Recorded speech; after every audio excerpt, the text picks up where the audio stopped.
So you're thinking about buying an investment property in Ontario and you're trying to figure out what location or neighborhood might be the best for you. You've got a lot of really great options, but it can be super confusing.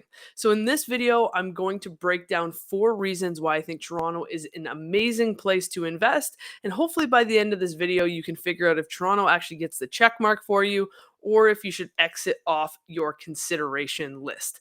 My name's Emma, and I run a real estate team in Toronto called Monstera Real Estate, and we help busy professional millennials build wealth through real estate the long, slow, and boring way.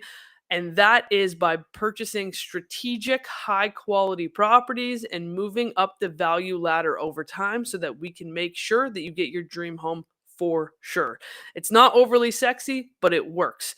So, if anybody that's watching this video wants to get in contact with me, there's a link in the description to book a call directly with me. Or if you don't want to get in contact with us and you just want to receive professionally analyzed condo investment deals in Toronto, there's a link below to get on the list, and we send those out every single Friday. So, without further ado, let's hop into the 4 reasons why I think Toronto is amazing.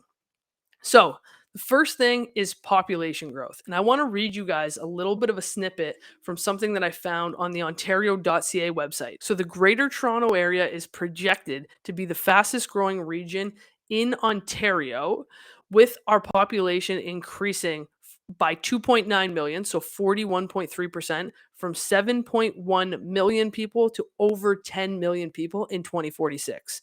The GTA's share of provincial population is expected to rise. Right now, it's 47.9% of the provincial population, and by 2046, they're expecting it to be 49.1% of the population. So we're going to grow in terms of our proportionate share of population within Ontario.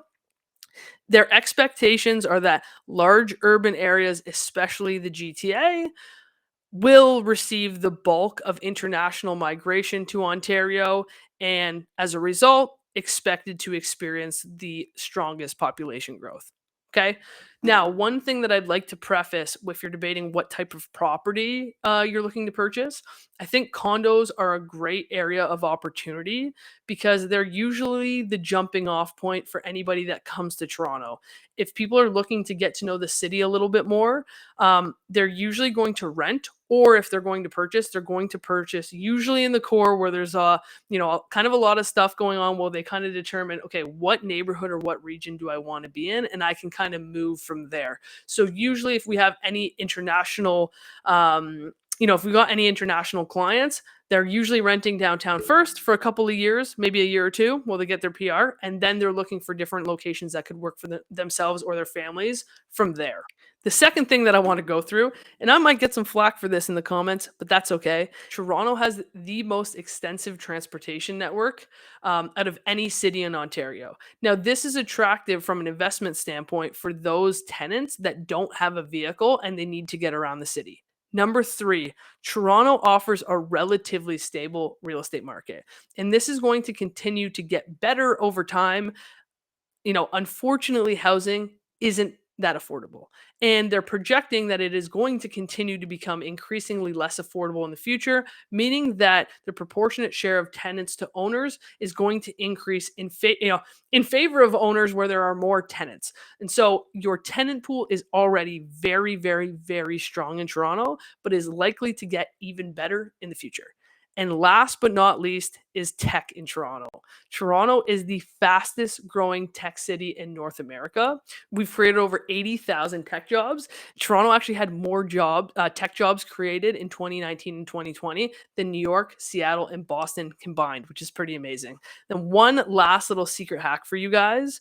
So Toronto is actually one of the leading cities for research and development when it comes to artificial intelligence, which is going to continue to become more prevalent as technology develops.